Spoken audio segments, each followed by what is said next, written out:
And we back like we never left. I'm Livezone. That's Mazzi. We are here with Dynamics on the Hardwood, talking about a few things from the playoffs and before.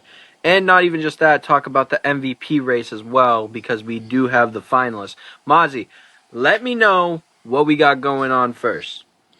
Yeah, so interesting news in the NBA. The Golden State Warriors knocked out of the play-in tournament. Now there's big discussion as to where Klay Thompson will be next year, where Draymond Green will be next year, and where Steph Curry will be next year.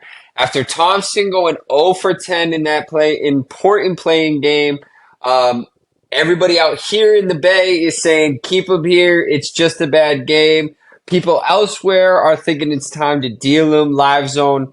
Do you think Steph, Klay, and Draymond will be on the same team next year? And if not, who's going to stay? That's definitely a hard question. Because at the beginning of all this, when the playoffs were starting to come through, if you don't remember, I said that the Lakers were going to make it further than the Golden State Warriors because of the likes of Klay Thompson and Draymond not being that second key piece for the Warriors. I still hold that up right now to this day. As we saw Klay Thompson, he is not the same guy that he was. I will say that I do think Klay Thompson will be in a Warriors uniform next year, because I don't think he was the big problem in Golden State. I think the big problem was Draymond, and that's where I see a change happening. I see them going after a different power forward, one that doesn't get in trouble, that's going to be on the floor more than 20 games at a time without getting suspended, and that's what I'm looking at. I don't think that Klay Thompson will be a second option anymore like he is right now. But if he does stay, I think he would be a great third option for the Warriors. But, there's a lot of controversy. Steve Kerr wants him back, but the organization doesn't. The fans want him back, but everybody else is saying it's time to let him go. I see it on both sides. I mean, at the end of the day, it's like getting rid of Scottie Pippen with Michael Jordan. If you get rid of one, you got to get rid of the other for me. So that's the reason why I say you're going to see Klay in a Golden State uniform next year. And Draymond and Steph, you see in Golden State as well? I don't see Draymond. I see them moving on from Draymond and going to get a second piece to help Steph Curry, but that second piece will be a big man. Now, I get exactly what you're saying, and this is what it boils down for me. The Golden State Warriors management of the team has an ultimate decision to make this year. Do they want to coddle to Steph Curry on his way out, cater to whatever he wants, whether that means winning championships or not? We all know Steph Curry can play to a high caliber level. Do we know that this Steph Curry can bring them to the promised lands with the people around them? No. They're going to need help, okay? They're going to need to add pieces. So it's a buy-in. It's buy-in to Steph Curry's end of career, which could be 5 years from now.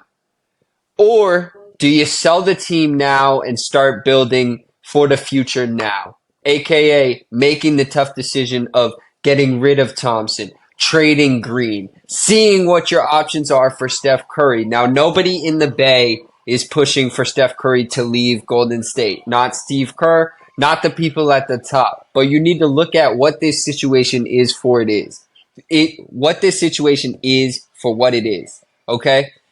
You have a cow, right? 6 years it gives you great blessings. 1 year it doesn't, and it starts to pitter off. Do you get rid of that cow and get a new cow, or do you respect that cow and let it live out its years till the end? That's what the Warriors are at right now. If it were me, I say sell while you have something to sell, and don't wait till you have nothing to sell. What I think for the Warriors that they're ultimately going to end up doing, though, I think they're going to put Draymond and Thompson out there to see what they can potentially get. I don't think them as a package is off the table. I don't think them individually is off the table. I do think if the market doesn't suffice the Golden State Warriors needs at the time, they are going to just hold with what they have and run it again. But if an opportunity presents itself that they can't say no to, they're going to deal. They're going to be willing to deal. I don't think they want to be irrelevant. It's almost a LeBron situation with the Lakers, right? You know, you have these pieces, and if it works, it works. Great. And if it doesn't, it doesn't. But it is what it is, right? That's the situation they're in at the end of the day. Like I said, I do think, though, two of the three will end up Golden State Warriors at the end of the day, whether it's Curry and Draymond or Curry and Klay. I think at least one of those three is gone from the Warriors by next season and playing on another team. Yeah, that's the way that I'm looking at it. I do think that two out of the three will be on the team. It's just that, once it comes down to it, dynasties are very hard to come by. It's a once in a generation type of thing where you see these two players come up, they're a team, they, can shoot lights out, they can do what they need to do to win championships. That's what you got from Steph Curry and Klay Thompson. Therefore, for me, I don't see them moving on from Klay. I see them, if we're gonna be a dynasty, we're gonna die with the dynasty, and that's what I'm seeing in Golden State with Steph Curry and Klay Thompson. Now Draymond, the only reason why I see them moving on from Draymond is because he's been causing problems on and off the floor. And not even just that, he's really the reason why the Warriors don't have a future right now, because they did have Jordan Poole. So for me, I think that Draymond is the odd one out. I think that you keep the dynasty together, you keep the Splash Bros together. I think Klay Thompson can be a great third option. I just don't think he's a second option anymore. It's just it is what it is. You decrease in player ability as you go on in your career, and it's just one of those things. Absolutely. Only time's going to tell. We're going to have to see what the future holds for the Golden State Warriors, but I'm sure there's a switch coming and probably something we don't see coming that's up the sleeve of some of those people and players as well. So we just have to stay tuned and find out, as always. Yes, sir. Moving on, we have an MVP race to discuss in the NBA. Yes, it's up for discussion. We have three finalists. We might have some people who got snubbed if Livezone has anything to say about it. Okay? So, Livezone, we got the three finalists, Jokic, Doncic, and Alexander, the Nuggets, the Mavericks, and the Oklahoma City Thunder, respectively. One of their own up for the MVP trophy. You have Jokic averaging 26, 12, and 9, almost a triple double the entire year, only missing 3 games all year. You got Luka dropping 33.9 on average per game. Some James Harden stat line there. Dropping 9 rebounds, 9 assists as well, one shy of a triple double himself, as well as putting up 7 more points a game than Jokic. You also have the man Shai Gilgeous-Alexander in OKC putting up 30 a game, 5 rebounds and 6 assists a game. Between those three, Live Zone, I want to know, because I do know you have people outside of those three that you think should be in there. Out of those three, who do you think should take it? Now, before I get into that at all, I do want to say congratulations to Shai Gilgeous-Alexander, Nikola Jokic once again, and Luka Doncic for making the finalists for the MVP race. This just shows that how stacked this year really was for players and how special this whole existence of the NBA this year was. To have these stars going at it the way that they are, it's just amazing to see them still putting up amazing stats like this. My guy personally, I have to go with Shai Gilgeous-Alexander. I think out of the finalists, this is your guy. I mean, he's the quiet one. He's the one that just goes and gets a bucket. He's the one that brings his team to the first seed in the MEA in the Western Conference. He's that guy. Luka, don't get me wrong. Luka is an extreme, incredible talent, but he's box office for me, and I think that as good as he is, where they're standing right now in the playoffs doesn't show everything that they got. Um, So that's the reason why I don't give it to Luka. The reason why I don't give it to Nikola Jokic is because simply he's won it so many times already in the past. I don't see him winning it again. So I think that they just put him up there because, yes, he does have the stats for it. Maybe we make history. I think that they were pointing to that. But, I think the real race right now is between Shai Gilgeous-Alexander and Luka. And that's, for me, I think Shai takes it. Great points. I don't think you could go wrong with any of the three personally. Again, like you said, a great year in the NBA. I mean, we still have LeBron James, Steph Curry, Kevin Durant in this league, and they're old and obviously not going for MVPs these days. But those players are still in the league, and that shows you that these players elevating to this level is truly remarkable and an accomplishment in its own. For me, I personally have to go with the tried and true method. Who's always the most valuable player at the end of the year is Jokic for the Denver Nuggets. I mean, you build the team around it. You expect the numbers that he puts up. You literally go into the season expecting him to put up those numbers. And if he doesn't, your entire plan is gone. I think that's encompasses the most valuable player. You're expecting him to put up 25, 10, and 10, which is absurd to suggest from anybody. But you know you're going to get it. Luka, you're expecting a lot from. Shai, you weren't expecting a lot from, but you got a hell of a lot. You take Doncic or Alexander off their team. I don't think they're a playoff team at all. You take Jokic off Denver. I still think they can muster their way into the playoffs. But the entire encompassing that Nikola Jokic is as a player, teammate, championship pedigree, mindset, distractions don't even phase the man. He is the most valuable player. He's the player, if he was on the waiver wire, every team is giving up whatever they can to go get that man for their team. Okay? I can't say the same about Shea. I can't say the same about Doncic. I could say a lot of teams would be willing to give up things for them. But can I say that every single NBA team would be in the pot for Luka and Shai?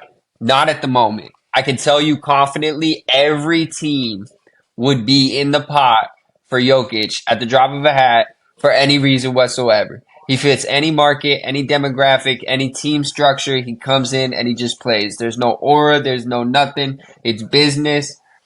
Show up. Let's win a basketball game and let me go back to my horses. I disagree with that completely. I think it. I mean, I see what you're saying with Nikola Jokic. Yes, he is the most valuable player. The only reason why I don't see him winning it is because a few years ago we had this with Giannis, and they were looking for somebody else to win it. So that's the reason why I don't have Nikola Jokic winning it this season.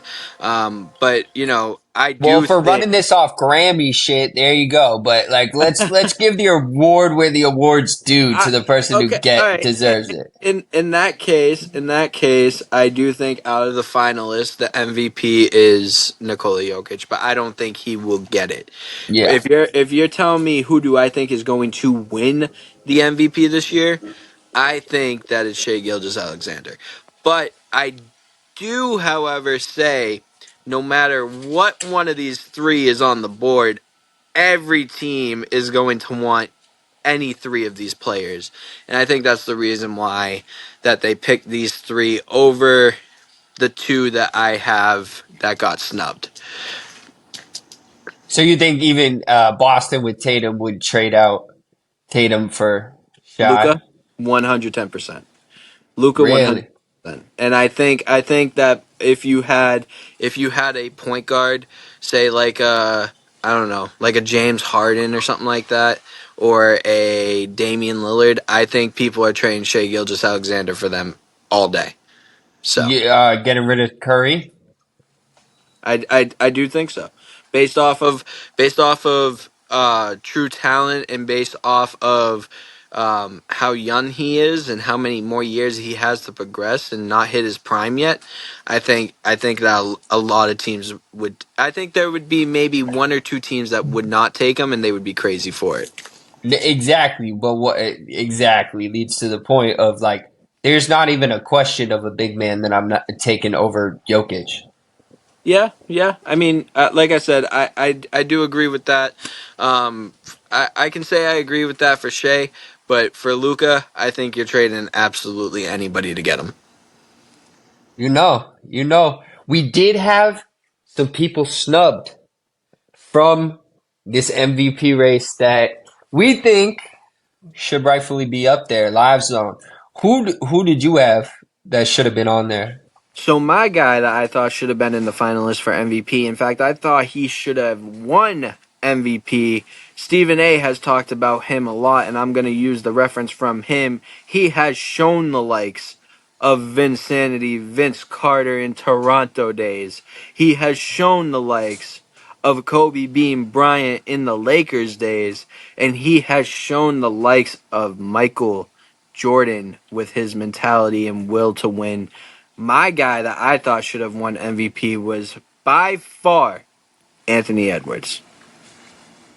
Yeah, I mean, you can definitely make an argument for it, especially with what we've seen in this postseason so far.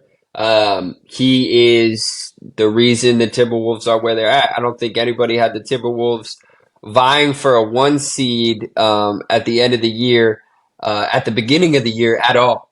Mhm. He is extremely valuable on that team. I think without him on the team, again, it's not a playoff contender whatsoever. It might be a play-in at best, but agreed. I think it comes down to the stats essentially. I think that's what the main people were looking at because I do agree with you from a fan's perspective that isn't diving into the numbers and the statistics and just watching basketball day in and day out, you're seeing Anthony Edwards as the face of Minnesota, almost maybe becoming a face of basketball itself. And then on top of it, he's the guy that you're seeing doing crazy things all the time. It's got to be him. I'm going to go as far as the best Minnesota Timberwolf ever. I think I think that he has outreached Kevin Garnett, and I think that he has shown more than Kevin Garnett has on the Minnesota Timberwolves. That's a hot take, but you know how we do it here, hot take with Lives on That Sports. that's a hot So, take for some people. That's actually not a hot take for me. I might add another hot take onto that. Kevin Garnett was overrated in Minnesota. oh, I that's a might hot. even go that far. He did Okay. win an MVP. He did win an MVP on Minnesota. I listen. I am a huge Kevin Garnett fan, and Yeah, bro. I love Kevin Garnett yeah, too. I think he is probably number two in power forwards of all time. But at the end of the day, I just he did more on the Celtics than he ever did on the Timberwolves, and he gets a lot of recognition for the Timberwolves side instead of the Boston Celtics side. So I mean, for all the people that are a Kevin Garnett fan, don't hate me for this, but I do think when it comes to the best Minnesota Timberwolf, I do think of Anthony Edwards way before I think of Kevin Garnett. And that's just based off of the short time that Anthony Edwards has been on the Minnesota Timberwolves. So I know a lot of people are going to hate on that, but, at the end of the day, look at what he's doing right now. I Yeah, mean, look at the comparisons he has right now. You know what I mean? You didn't see Kevin Garnett getting those comparisons. You saw Kevin Garnett making a name for himself, but never to the extent of being an MJ or a Kobe Bryant. And that's what I look at when I see the best Minnesota Timberwolf of all time. absolutely. I could see that. My guess for the person who wins it, I'm going with the one that nobody's really thinking. I think Luca might grab it. Really. I think Luca might grab it. Yeah. 33 a game, 99. The stat line's crazier than Alexander's. Jokic's stat line is better than Doncic's, but again, if we're going by the Grammy rules, they're not never going to give it to Jokic this year. So why not give it to the other European? I just well, technically they're all outside of the United States because Shea Gilgeous is from Canada as well. Yeah, but he's So not European. yeah, that's true. I That's said true. European. You're right. You're right on that. But I will say for me, it depends on what you think of when you think of most valuable player. And with me, Shea Gilgeous-Alexander, number one seed, coming out of nowhere with this OKC young team, kind of looking like a Kevin Durant type of thing right now. Good point. I can't go against it. I really do think that Shea Gilgeous is the guy. Once he shoots the ball, you know it's going in. Like once he's driving to the rim, he's going to get that and one, and he's going to draw that foul. With Luka, he's going to shoot. When he shoots the ball, he's going to make it. But when he drives to the lane, probably going to cry about it. So I mean, it really just depends on what you're looking at as most valuable player. Do you think any of these teams win the NBA championship? Absolutely not. Who do you think wins? Celtics? 110%. The Boston Celtics. It is, like I said in previous podcasts, it is their year. If it's championship or bust, it is banner 18 or this team does not matter. That's what I think. There you have it. If one of them somehow wins the MVP and wins the championship, it'll be the first time we've seen that since who? Oof. I don't know. I'm gonna take a wild guess and go Bill Russell days. LeBron James. Oh, 2012-2013 season. okay. Yep. Anyways, that's Dynamics on the Hardwood for this week. It's Mazzi, it's Live Zone. We're in your ear, we're on your screen, we're back. Merch, business, stuff's coming. We're working through it. Everything's coming out slowly but surely. Live Zone, what do you got? I just wanted to say, have you subscribed yet? Because we're really trying to hit 1,000 subscribers, and not even just that. If you look, there's more than just a basketball podcast on here. If you go back a few weeks, there's a football podcast as well from Livezone Sports, and not even just that. If you go a little bit back from a few weeks ago, and probably before this one gets out, we do have a wrestling podcast called On the Ropes as well. And we do have a separate channel. We have the TCN News channel where we are doing Chasing the Chaos and adding more to that. So there's a lot coming. We got merch coming. We got a website coming. We got a lot coming to you. So just stay tuned for it.